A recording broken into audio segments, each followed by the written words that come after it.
They left the front in the dead of night with little fanfare on departure. A pair of foreign fighters who had taken up the Ukrainian cause. Hundreds, if not thousands, of international combatants have come to Ukraine's aid, much like the leaders of NATO, pledging support at the summit in Lithuania.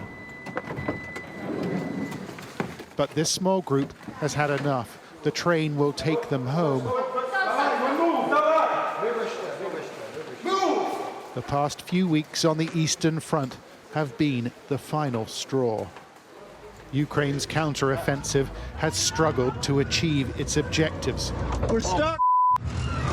As the Russians deploy mass artillery and minefields to slow the Ukrainians down. Who's out there yelling?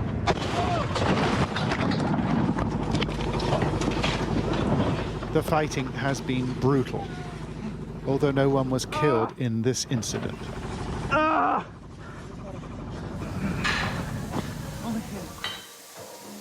For the foreign fighters, there is a refuge near the front.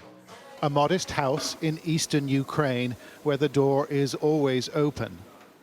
And we met an Irishman there, a heavy machine gunner, who's been fighting in Ukraine for the past 17 months. What is it like right now on the front line, the 0 point? Zero line, it's horror. It's horror. There is just, it's a genocide. It's slaughter. There is just people dead everywhere. Russians dead, Ukrainian people dead, Ukrainian soldiers dead, just left there. Just left there, and I don't know why.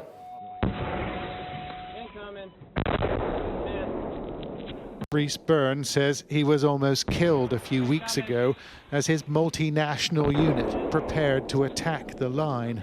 It keeps disconnecting all the bells, bro. We were told there's a Russian trench line, and our job is to go into the trenches and clear them out, hold them until auxiliary units come, and then we go home. They were taken to a staging area, but they had no air cover, and a pair of Ukrainian tanks withdrew. In the distance, another tank approached, the unit assuming it was friendly. But you're doing all right, though. Yeah, I'm good. But it wasn't.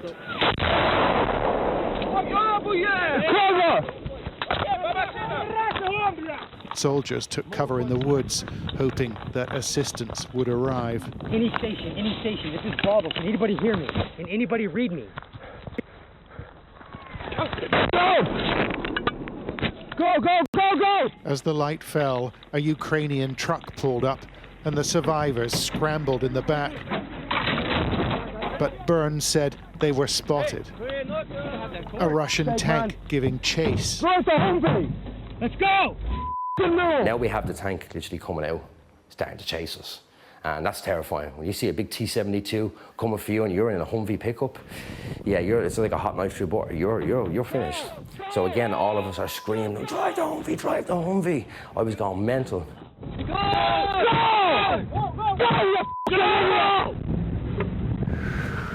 Yeah.